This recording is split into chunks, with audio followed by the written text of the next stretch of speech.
So we're coming to you live right now around 11 a.m. for a Bills-Cardinals pregame show. Might be the most exciting game left on the regular season calendar, so we want to get right into it. Got Ty B here, got Mark. Guys, Ty, start with you. How's it going? How do you feel about today?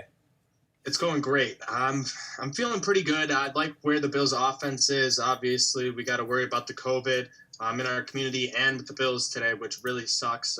Puts the damper on sort of everything that's going on right now. But I would love to be A2 going into the bye week, and there's a very good chance that could be happening. Yeah, definitely. Mark, how do you feel about the Bills going 8-2 this week? I'm excited for football today. Mm-hmm. These teams are very similar. I think it's the best game of the day.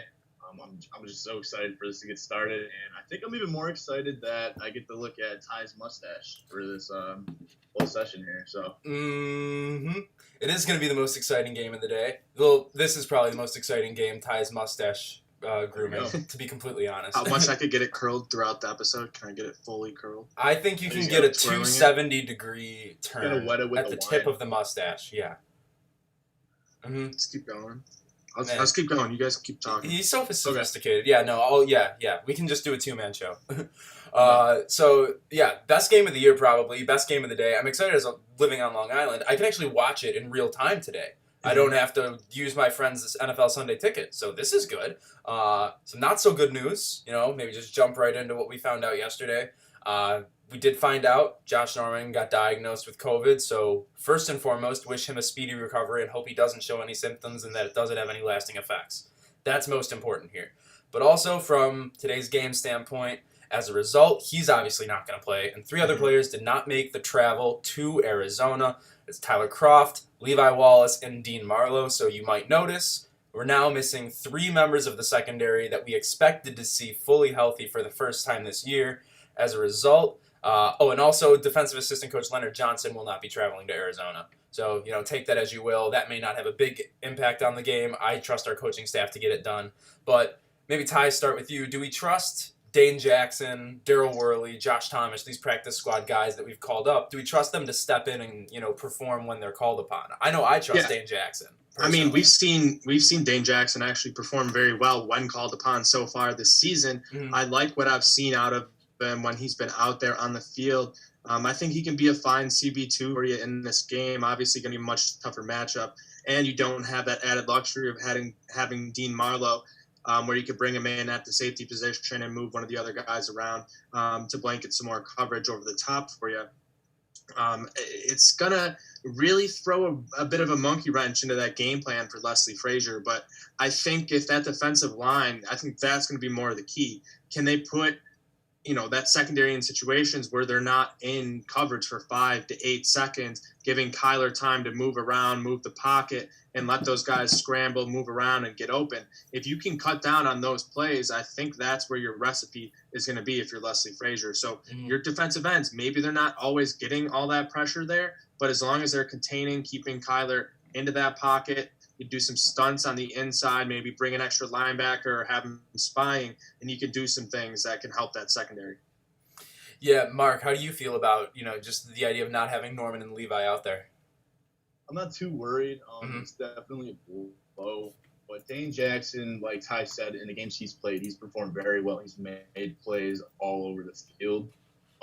Again, with the D-line, if we could pressure Kyler like Russ last week, I think we'll be okay. But the thing is with that is, like, you don't want to get too blitz happy against this kid because then he's going at least 20 down the field. I think, too, what really worries me, though, is, like, now the team is going to be, on high alert. And I wonder what they do when they come back home and the facilities and stuff like that. It's just I don't want to see anybody else out because of this. So Yeah, absolutely. It's a shame to see people go out because of it, but we kind of knew it was a reality coming into this season. And you think about what's happening in the community right now. The transmission is way up. It's rising exponentially. It really sucks. We're likely going on lockdown after today, so Who knows? Yeah, who knows what the NFL season will look like after that? Hopefully, they'll find a way for the NFL to stay alive and give us something to look forward to at the end of every week. Dude, but at least we're not Iowa. Their positive rate was 51% the other day. So at least we're not Iowa. Damn. That's a big number. I'm not a math guy, but that's a really big number. Not good. No, it's not good. Something that is good for the first time in a while for the Bills, nice segue me, the injury report. Not awful this week. Already ruled Besides out. the COVID. Yeah. Besides the COVID, obviously. But already ruled out. Delshon Phillips went on IR. He's not, he's a depth linebacker, which we do need with Milano also out. But maybe Darren Lee is able to step in and do what he can do. Tywin Jones is out, but he's a special teamer. So really we got two special teamers, and then Micah Hyde and Cody Ford are both questionable. Josh Allen's returning from the shoulder injury really well. John Brown might be a little limited with all the calf and knee and all those injuries that he has. But then if you look at the Cardinals side of the ball, no Jordan Phillips revenge game today. Mm-hmm. And I'm not going to lie, I don't know about you guys, I'm really excited to not have to worry about people saying that Bean is a disaster because he didn't re-sign Jordan Phillips after he sacks Josh Allen 3 times. That's a big weight off my shoulders. I'd rather not have to worry about that. Obviously, he proved last season what he can do, bring the quarterback down. Mm-hmm. I will say, he's not necessarily going to create all those plays himself. He needs a little bit of help on the defensive line. They have a solid defensive line. They're not, top 5 guys necessarily, but they're guys who play their roles, and they can get after you a little bit. So not having that extra weight there, it's nice. It's a good feeling if you're a Bills fan, but still, Cardinals decent little favorites here. Mm-hmm. Yeah, one less worry for Josh Allen on that line. I was a big Jordan Phillips fan last year, man. So really glad that got to face him today. So. And yeah, when we did some of our DDC previews, Meerkat and I were talking NFC West, and I said that the Cardinals were going to be a sneaky team out there. I think their win total was like 6.5, 7. I said that should be easy. They're going to sneak a couple out in that West, and they can contend with a lot of these teams that they're going to have to play. And we've seen them be very sneaky good against some real good teams in this league. I think they can beat anyone at any time. But with that being said, as 2.5-point favorites that they are right now in this game, that puts you, Bills a half-point favorite on neutral field. I don't know if I really see that. Mm-hmm. I think the Bills are a better team. I don't know if it's just because of these injuries here. I think the line was a little closer earlier in the week, but I don't know what Vegas is seeing on this one. In my eyes, it might just be an overreaction from the weeks before the Seahawks game where, Josh Allen did look more, not bad, but more like an average quarterback as opposed to the MVP that he's looked like in the other 5 weeks of the season. So that could be it. And Kyler Murray has obviously played his way into that race too. Also out for the Cardinals is right guard Justin Murray. And he's been one of their best offensive linemen. They do have good depth on the offensive linemen. When we had Alex Clancy from Locked On Cardinals, he said he wasn't super worried about it. But when I told him that apparently last Sunday the Bills had the most QB pressures of any team in any week in the NFL this year, then his eyes just went, and then he said he was worried. So, Mark, how do you feel about our ability to get through that offensive line and disrupt Kyler Murray maybe more than other teams have been able to? Like I was saying before, we kind of proved last week against Seattle that, our defensive line can really get after the quarterback. I mean, we hit Russ, 17 times in the game, right? Something like that. It was very impressive. I think you keep that same idea for today, except, like I said, you can't get crazy with the blitzes because this guy is a road runner and he will make you regret it. Yeah. So I mean, I like the way Addison plays, and we'll see what happens. I'm really confident in our line, which is weird because I wasn't confident in them. So I've been mentioning this for a few weeks where you could sort of cherry pick these stats about that Bills defensive line, and last week they proved that it's fine. You can cherry pick them all you want. They're effective because, they weren't necessarily getting the sacks early on in the season. But if you look at the total number of QB pressures, it was very, very high up there at the top of the league. Yeah. So you're going to be able to get there at some point. It's just a matter of time, especially when you're getting the hits at the rates they had been. Those next few games, even after that, they're continuing it. So it's just a matter of time till they put everything together. Mm-hmm. You're not always, especially in this modern NFL where these quarterbacks can actually move and they don't mind getting outside the pocket and throwing on the run a little bit. You're going to see more of that where they're evading the sacks and just taking the hits. So you got to take that into consideration as well. But I like what they've really done. You're able to get pressure up the middle on the outsides. They're bringing blitzes at very opportune times, guys off the edge, up the middle, all over the place. I don't think it's been too much, and it's given their secondary a lot of time to really heal up. Really, You've seen how banged up they've been the past few weeks. And being able to force quarterbacks to make quick throws, not giving guys enough chances to get that separation and make the breaks they need to, that really puts your secondary in a great situation. And when you have ball hawks like Trey White, Micah Hyde, and Jordan Poyer back there, you still have to be confident in what this unit can do, because at any time they're game-changing type secondary, and they can make some real big plays.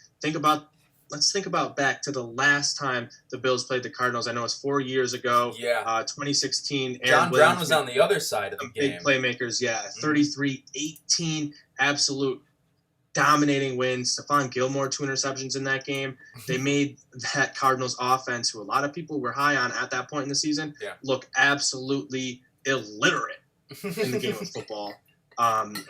And I think you could do that. You can confuse Kyler Murray here. He's still a young quarterback. Leslie Frazier has the pieces to maneuver around, whether it's at the defensive line or in the secondary, to put you in still opportune situations, even with the guys they're missing. Yeah. I think our offense has a bit of an edge. Their defense has a bit of an edge in our defense. But I think what the difference is really going to come down to is coaching. The Lockdown Cardinals guy, Alex, that we had on Wednesday or Thursday, he basically said that the reason they lost to the Dolphins and the reason they lost every game they've lost this year is because of Cliff Kingsbury's coaching. He's kind of struggled to bring that decision-making. He struggled to bring that decision-making from the college to the NFL and kind of like transition into how you have to adapt to the different styles of play. And, it seems like I think Sean McDermott can take advantage of him. But we'll get into our predictions for this game later. And now we're going to introduce a new segment called Cap or No Cap. Basically, we're going to go through some player props from this game. If you think they're going to hit it, you say no cap. If you think they're not going to hit it, you say cap. Easy enough. Start with Josh Allen, the juicy one Ty brought up to me before this game. The over-under for his passing yards is 299.5. So they are saying, will he or will he not throw for 300 yards? Mark, we'll start with you. Cap or no cap? Josh Allen throws for 300 yards. No cap. Mm-hmm. He's going to exceed that, man. Mm-hmm. So Josh Allen this year has been very successful with the man coverage. He's been shredding them. Yeah. This Arizona defense, I think, stat line here, 45% of the time they're in man, and they're hurting in their secondary. Yeah. I think this kid's going 400 again. That's no cap. No cap. Ty? No cap. And you look at this over-under total sitting around 55.5 right now. If you think it's getting there, Josh Allen is dicing up the secondary. No cap. Yeah, I got the over in a parlay for today, and I would also say no cap. Kyler Murray, just go to the other side of the ball here, 273.5. I think it is no cap that he hits that. I think if again, like Ty said, and like he and I were talking about before we started here, if this is gonna hit that over under of 55.5, 56.5, you're gonna need both sides to go bananas. Quick drives up and down the field. Exactly. It's going to be one of those games where it's who has the ball last probably. And if that's the kind of game that I think it's going to be, I'm going to say no cap for Kyler. No cap. No cap. For all the words you just said. No cap. They are the two, according to NFL Next Gen Stats, they're the two most elusive quarterbacks in the NFL, evading around 29 and 28% of their pressures in the pocket. So, we might see a little more running from Josh today, too. Maybe if Arizona is able to get some pressures there. Go to Kyler's rushing totals. Over under of 59.5. That's a really weird number because, he's been hitting 100 in a lot of the games this year. Ty, cap or no cap? Kyler hits 60 rushing yards. Cap. Cap. I'd like with this linebacking core getting fully healthy. Tremaine Edmonds has been playing a lot better these past couple weeks. I think you put him in a spy situation, Kyler's not going to be running as much as you think. Mark?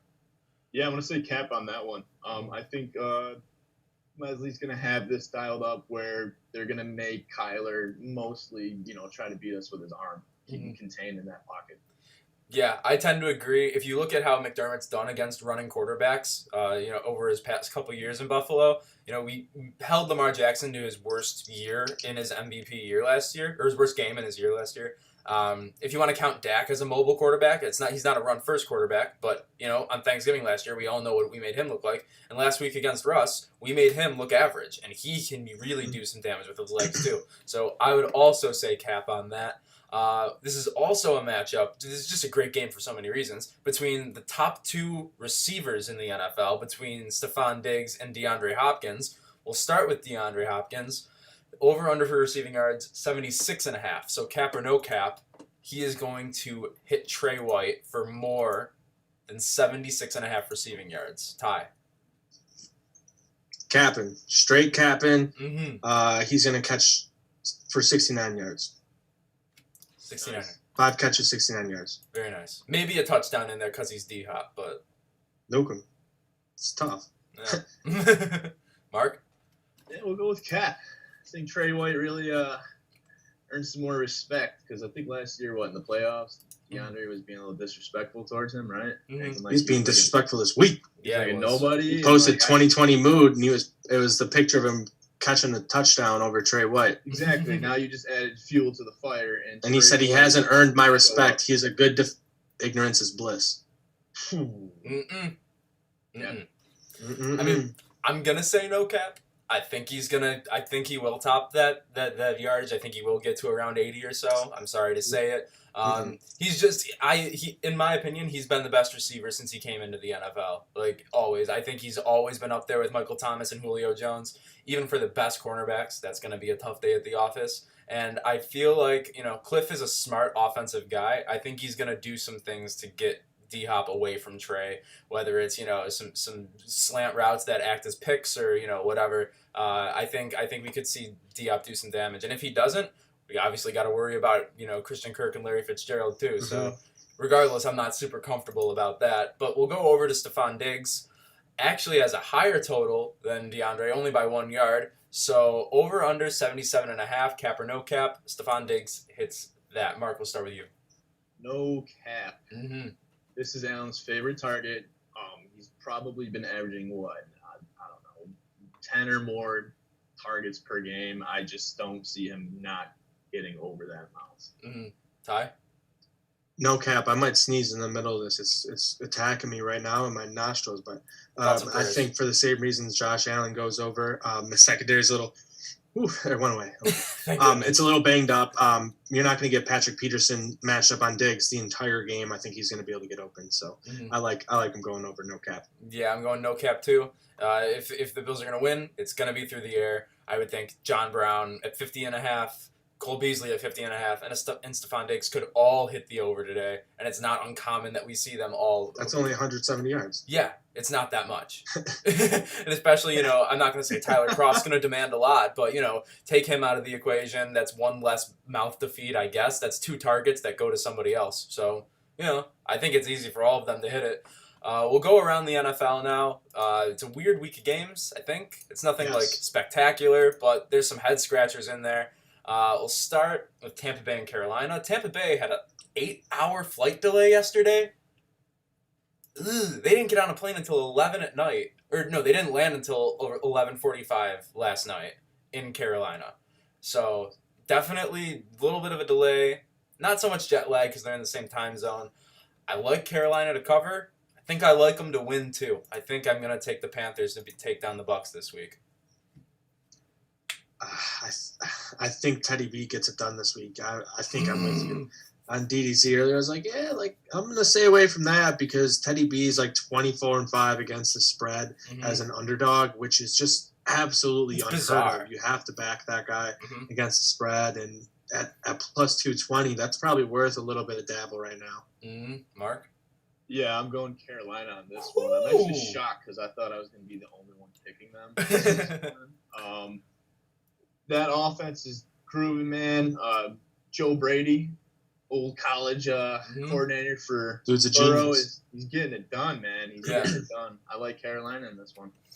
Yeah, I'm in my survivor pool. I was tempted to go with the Bucks earlier in the week. I ended up going with a team in the next game we'll go with, and that's Packers-Jags. Obviously, by reading into that, I went with the Jags.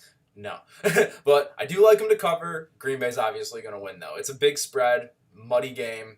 Packers defense hemorrhages running back yards, and James Robinson is doing really well for a rookie in Jacksonville, which is better than anyone could say about any rookie in Jacksonville ever. So, yeah. I'm gonna say Jacksonville covers and Green Bay wins. Ooh, yeah. I think that's one of the games where it's going to be pretty windy today. The wind has moved that over under from 54.5 to 47.5. 25 plus mile per hour winds all day. I like that. Jags cover. Packers win. Packers win on that one. Hopefully Robinson falls out though, because I need fantasy football points. Yeah, I have Robinson in my guillotine league, and it is some tough sledding this week in that one. Let me tell you, I do have Josh Allen in there though, so I feel good. Josh Allen and Bobby Woods against the Seahawks. I feel okay. Bobby Trees. Oh, and put in a bet for this Jags-Packers game. Aaron Jones over under for rushing yards, 69.5. His longest run of the day might be longer than that. Nice. Yeah. So there's some free money there if anybody was making their way to Seneca right now. Cleveland-Houston. I feel like the Browns and the Texans play each other every week. I don't know why, but it just seems like every week the Browns are in a game like this where it's like, I mean, they could definitely probably lose, but they'll probably win by 1. So, Browns are getting Chubb back. Houston's without David Johnson, if you care about that. I don't know if I do, because I think Duke Johnson's better anyways. D. Johnson, don't matter. Yeah, D. Johnson. You won't know the difference in your fantasy app. You won't know the difference on the field. Still going to take Cleveland just because, Chubb's going to come back with a vengeance. Yeah, I'm going with the Browns. Chubb back, Wyatt Teller back. That whole offensive line, good to go. Batonio, Conklin, all good to go. They're all playing. Get all those guys back. They were averaging like 170, 180 yards per game, I believe, on the ground before Wyatt Teller went out with injury. Only 80 or so yards without him. Yeah. I think they get back to form. In another game where you're going to be dealing with 23-plus mile per hour winds, especially coming off the lake over there in Cleveland, expect a heavy dose of that running game. As long as Baker doesn't screw you over, you should be able to win. Yeah, I'm going Cleveland on this one. Last week, they faced the Raiders, right? Yeah. It was like super windy. That field goal, you remember seeing that? My last field goal. Yeah, it was like my mustache was like, woo. It was like when I was playing soccer on the front lawn of St. Francis by the lake. Like, literally, you would kick the ball, and it would go, like, towards the school. I heard, like, 7 broken windows. Sorry, Mark, go ahead. Anyway, like, they're not going to be able to throw the ball. You get Nick Chubb back. Good call on Wyatt Teller. That dude's a stud. Yeah. Shame. He's got, like, he was the highest-graded guard, I think, before he went out with injury. Yeah. But the 2 highest-rated tackles, Darrell Williams, Deion Dawkins. Boom. Next, I hate the NFC East so much. Eagles, Giants. I mean, I think the Giants will cover. Do we even care? The Giants will cover +4 because it might be 0-0. I think that's what I'm at right now. I'm going to take the Eagles to win. Actually, you know what? No, fuck it. I'm going to take the Giants to win. I think the Giants are going to win. Just to make the winner of that division have an even lower win total. That's my logic. I'm looking for low wins, so I'll go Giants. I hate Danny Dimes after he screwed over the dart, but God damn it, Danny. Yeah, I'll go Giants on that one. All right, another ugly game. Ugly games all over here. Vikings, Bears. Bears are now without David Montgomery and Tariq Cohen. Their leading rusher last week, I thought I can't remember who it was, but it was a linebacker on a fake punt. He got like 12 yards. Oh, yeah. Yeah. I think Barkevius Mingo, he had like 12 yards on a fake punt, and he was their leading rusher. I think I'm going to take the Vikings because Dalvin Cook is good. and they're not going to let Kirk Cousins throw the ball. And it's probably going to be like 14-3 because Nick Foles is bad. I don't know. It's a weird game. Yeah, I guess I'm going Vikings. Yeah. Yeah, this Bears offense is a joke.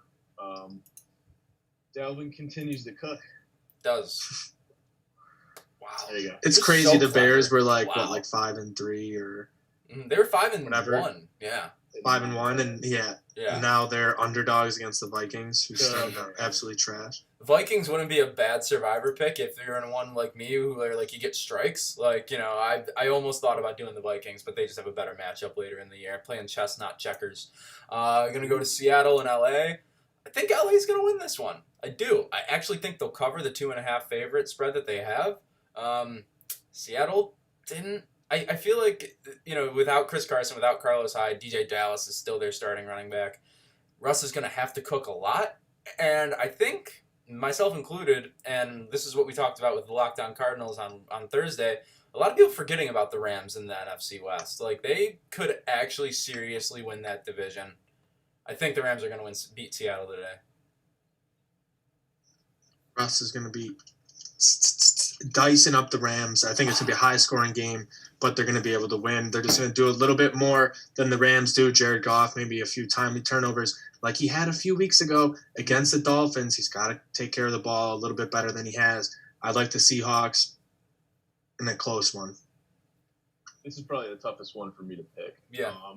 But I'm going Rams on this one. I think Goff has a good game. I think Cooper Kupp has a pretty good game, too, against this trash defense.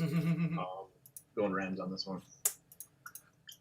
Next up, Chargers, Dolphins. So the Dolphins are getting outgained in their last 2 games where they've won by like 970 to 400 and something like that. Those aren't the exact numbers, but you get the point. That's sure they're winning and good for them. They're getting lucky with some turnovers, some special teams touchdowns. That's just not sustainable.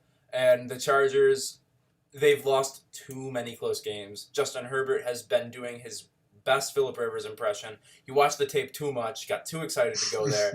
I think that the Chargers finally win a game again. Ever since I picked them to not win against the Panthers. That was my first strike in my survivor pool, so I'm just bitter about it still. But what do you guys think? Chargers, Dolphins. No, I think I'm going with the Chargers. I think this is the rat trap of the week. I think the Dolphins are the hot team, especially in the public's eyes. Yeah. I think that's where the money's going to ride. You saw them get that win over the Rams. That was a real big fluke. They were outgained by over 200 yards. Just a lot of turnovers. You're not going to get that all the time. Justin Herbert has the most points of any quarterback through his first 7 starts in fantasy ever. Wow. So the dude has just been unbelievable through the air, on the ground. He can do it all. Great receivers there with that LA Chargers team. I'd like them to win outright and finally win in a 1-score game. Start turning the tides. Music to my ears, Ty, about Herbert. I need Keenan Allen today. He's in my But FanDuel. yeah, I think the Chargers get it done. I mean, in my opinion, I think Herbert is he's the best rookie of the season so far. Mm-hmm. That's my opinion. I think he's better than Tua. Yeah, I mean, definitely better than Right Tua. now, Tua looked good last week, but that first game against the Rams, he's bad.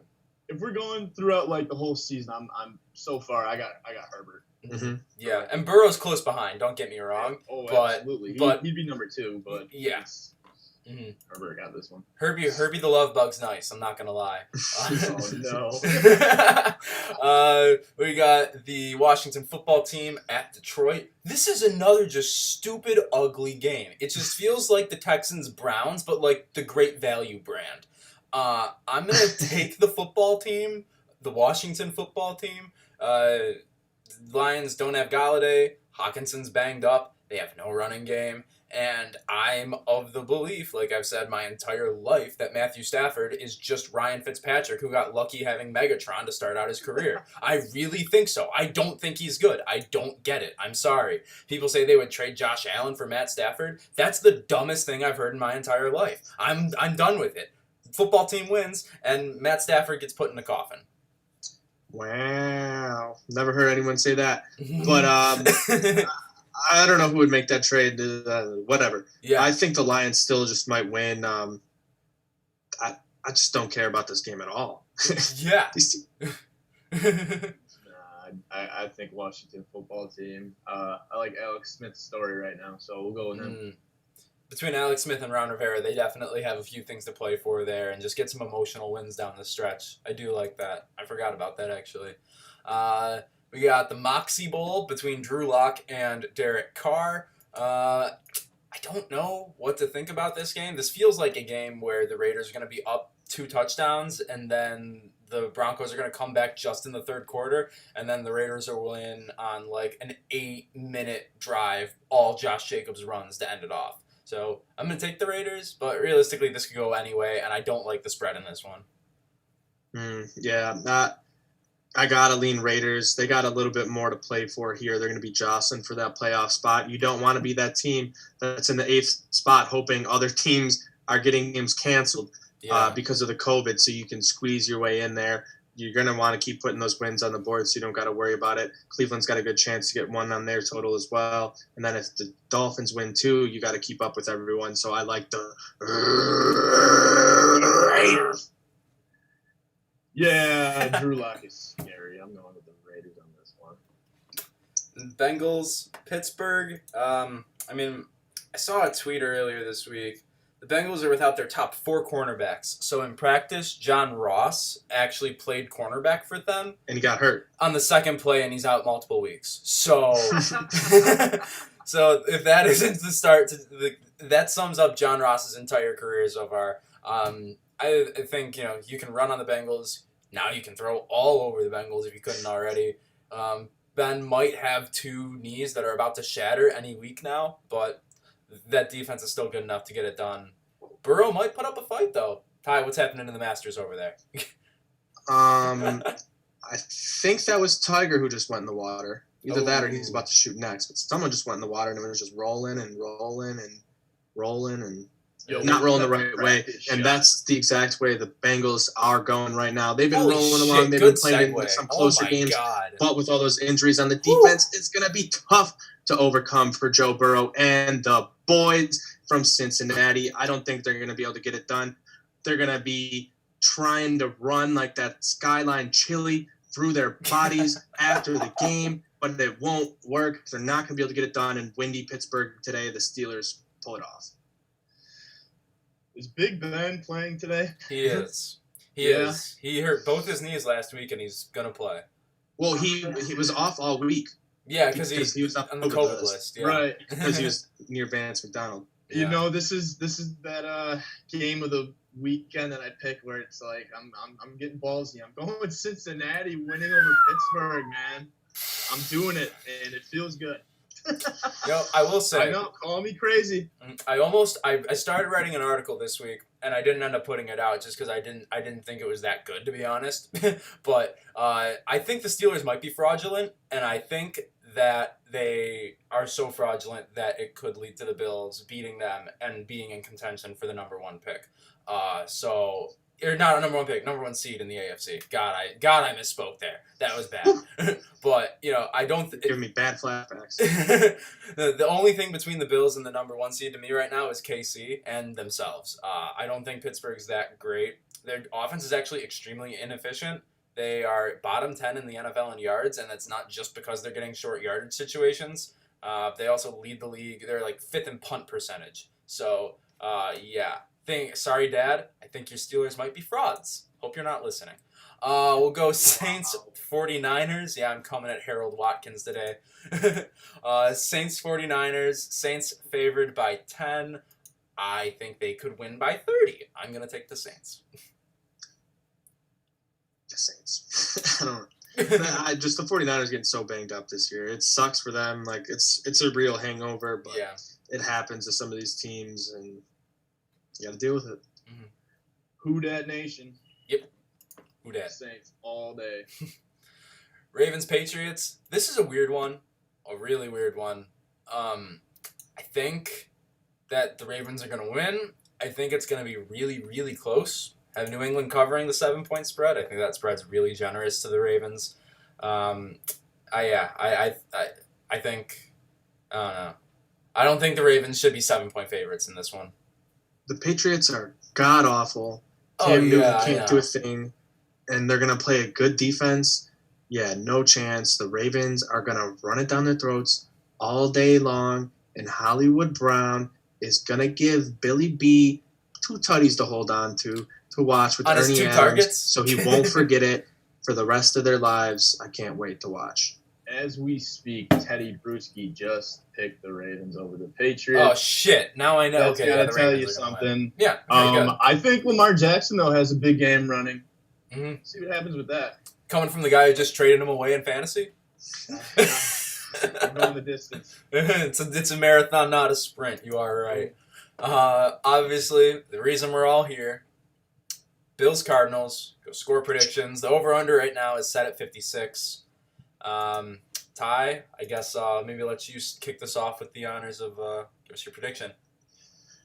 A friend of mine, Andrew Katz, came to town last Thursday evening. Yes. The Bills won by a lot after I picked the Bills to win by $1 million on the pregame show with Kevin Massari. He also came with us to the drive-in to watch the UB game. I picked the Bulls by $1 million. What did the Bulls do? They won by $1 million. They did. Guess who we have kidnapped and made to stay in Buffalo? Andrew Katz. He is allowed to go home on the bye week, but Bills by $1 million.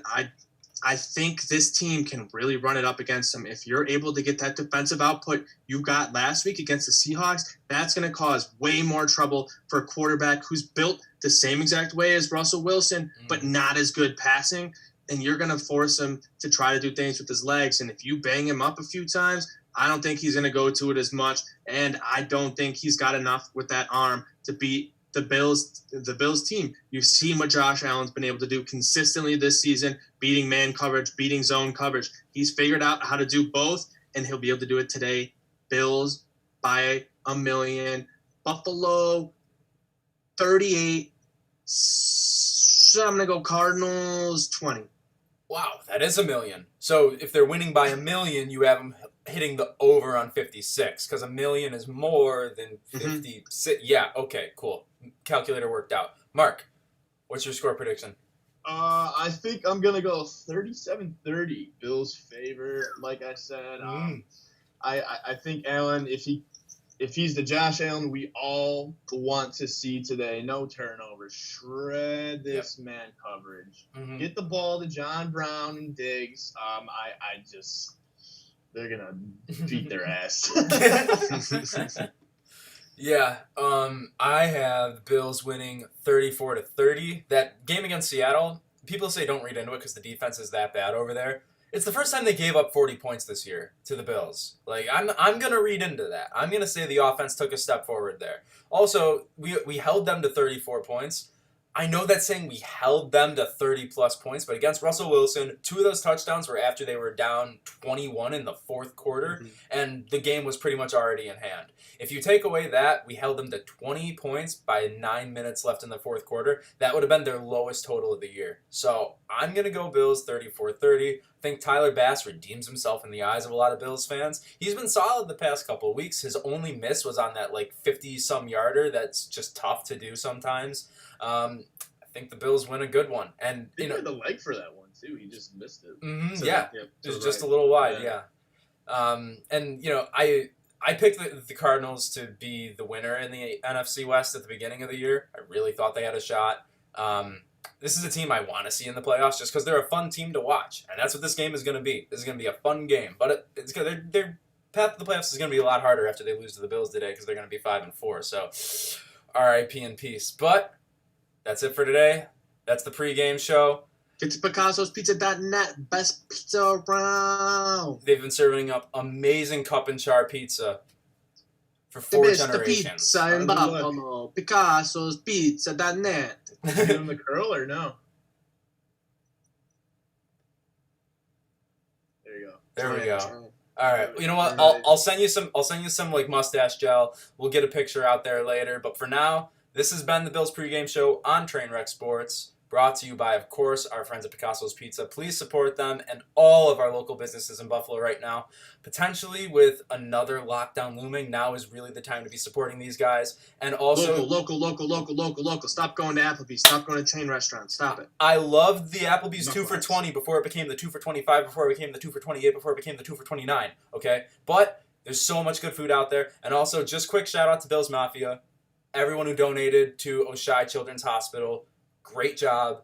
Know it's out of the goodness of your heart. This is a community of selfless people, and now the nation really, really knows. We saw Tyrann Mathieu say it.